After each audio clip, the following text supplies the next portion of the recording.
Good morning, everyone. Welcome back. Excuse me. As predicted, a little bit slower day yesterday, but this is that concept. I kind of joke about it, but I don't know if I came up with this term or if I, co-opted it from somebody. But we talked about that idea of the hangover day. I mean, Monday, Tuesday, Wednesday, insane. There were days I couldn't even get to all the stocks moving. Yesterday, a lot of failed spikes, but a lot of mediocre setups too. And for what it's worth, I did caution you about, hey, maybe it's a day to be a little more conservative, make sure you're really checking all those boxes. Maybe not a day to be aggressive. And, I think it kind of played out like that. And then you see, it's always interesting, all of a sudden, basically every morning spiker fails. And then what's like the biggest, most active stock of the day? Of course, a meme stock, because all the degenerates, we need something to trade. So, that being said, I will say this, I talked about this on AMC, and I know you guys probably don't want to hear it again, but I think it's a good concept, that rule of 10, on a higher a higher priced stock. And again, I'm going to do my best. Maybe it will click with you, maybe it won't. But understand, AMC, because of everyone refusing to sell, I posted this on my personal Instagram yesterday, since no one on Wall Street Bets is going to sell because they're all waiting for 1,000, to me, this is a low float stock because the actual float is not the practical float because nobody's selling. So then with the rule of 10, I just wanted to point out, watch what happened, a week ago when it broke 50, just like a $5. Think of it like a $5 low float stock. And we saw it yesterday at 60, is when this broke 60, immediately went to, 64, almost, 63.50, So think of it like a $5 stock that broke 6 and spiked to 650, 640. Those moves are predictable is what I'm getting at. That being said, we got a lot going on at 64. What did I do with my stylus? I did this yesterday. I was angry. There, I threw it. I found it. Woohoo!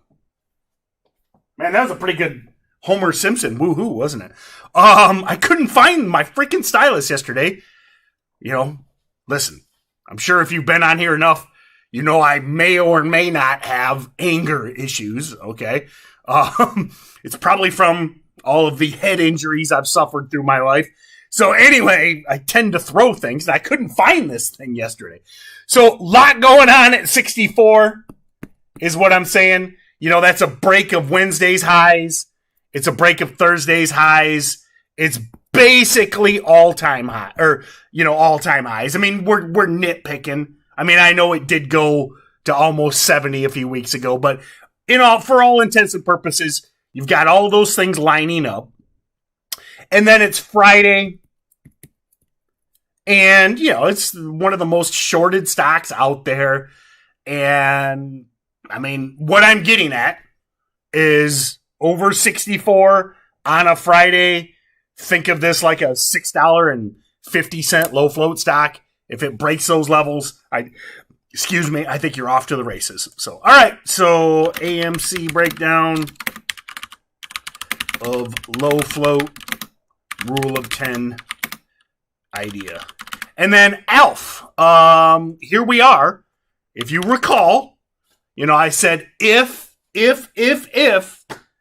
ALF can hang around all week. I said this Monday, or Tuesday, said this Wednesday, I said this yesterday. Here we are, and ALF is still hanging around. So, same idea. Whole dollar, half dollars, low float, heavily shorted stock that held up all week. going back to the rant the other day when I was like, these are just tickers. They're just tickers. They're just letters that we can use to trade chart patterns to make money. This is the same as AMC. You just don't have to use the rule of 10. So, $6 low float stock, just like I said, AMC's a $6 low float stock if you use the rule of 10. And then we're just looking at whole dollar, half dollars, key levels. If you hit 650, that's a break of Tuesday's highs. You hit 7, that's a break of Wednesday. If you break 8, if you break 850, holy cow, 10's probably coming. So anyway, those are, as of now, probably my two main ideas. You guys know I love Friday squeezes. I wait for every Friday. So ELF Friday squeeze breakdown. All right. Cameron asks about ANPC. Low float, flare up on news of a patent. Looks like a one and done. Well done, Cameron. Ooh, yeah. So, geez. You want to talk about, as always, here comes the old man, but you want to talk about a chart to be careful with. This is it, okay? Talk about history of one and dones. So, I do like Cameron's breakdown. I do like that it's traded 6 million shares, but I'm going to beg you. Most of you, if you're here a lot, you know what's coming. You know what I'm going to say when you got a daily chart that looks like ANPC. I'm going to say it's a 100% dip and rip, 100% an afternoon VWAP hold, but please, please, please, please wait till midday, late day, post 9:45. Now, yes, that's boring, but I want to keep you safe, okay? I don't want you to get bagged. If the chat room buys this or something, I don't want you to get bagged, and you got all day. You don't need to play these guessing games. Mohammed asks about CAI. Probably a buyout, I'm guessing. Yeah, so remember, buyouts are never tradable. Now, I know it shows up on your scan, looks like a big buyout, but right here, use your news.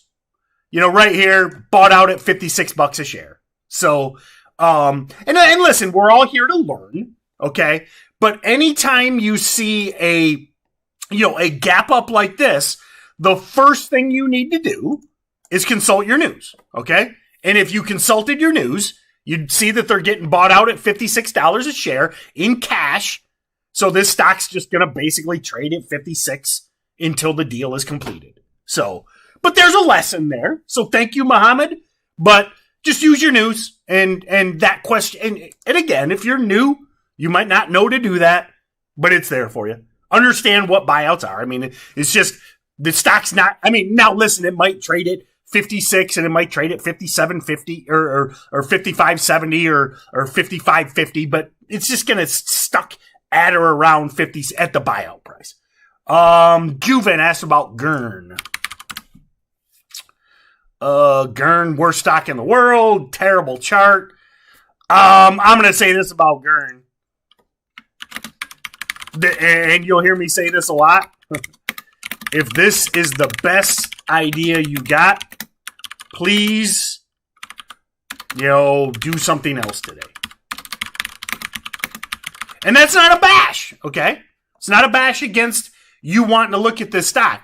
But this is the worst stock in the world. And look at that disaster of a chart. It's high float. The stock always fails. So if you're like, this is my number one idea, please, read a book. Go for a walk. Hit the gym. Do something else than watch Gurn. Martin, LEV is an EV sector. Lion Electric Company, recent issue. I don't see any news. It's just boring. So, Martin, it's traded 2,000 shares. It's a sideways chart. No news. You need something here. Look for liquid stocks making big gains, and this stock is not liquid, and it's, red 1%, and it's got no news. So, penny stock Chris asked about CLNE back. And it ain't back. Set alerts. So CLNE has kind of been a Wall Street bets play, but you're just stuck, So, look at, you got overhead resistance, 1150, 12. Yeah. So, ORPH, probably dead. ORPH is dead. Oh, Jesus. Oh, my God. So, come on. You guys, listen. And maybe I'm being trolled. I won't take the bait. Okay? Remember yesterday when I begged you saying ORPH is not for newbies? Okay? Remember that? I know. Again, I have plenty of head injuries, but I can remember 24 hours ago. I begged you that this is not for newbies. I said avoid it yesterday. You got a 50% gap down. I'm guessing they did a dilution. What's your edge here? So if I told you to avoid this yesterday, am I going to tell you to trade it today on a 60% gap down? So anyway, I love each and every one of you, but I feel like maybe I'm getting trolled on this one. So what about UTME?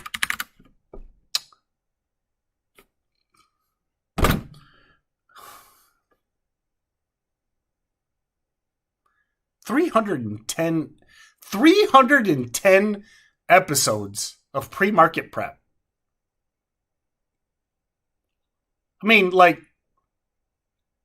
That's like hundreds of hours. And I have failed.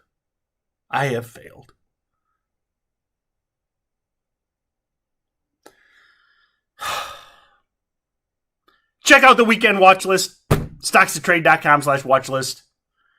Go to stockstotrade.com/pre-market prep to get the review. And have a great day. See you Monday, I guess.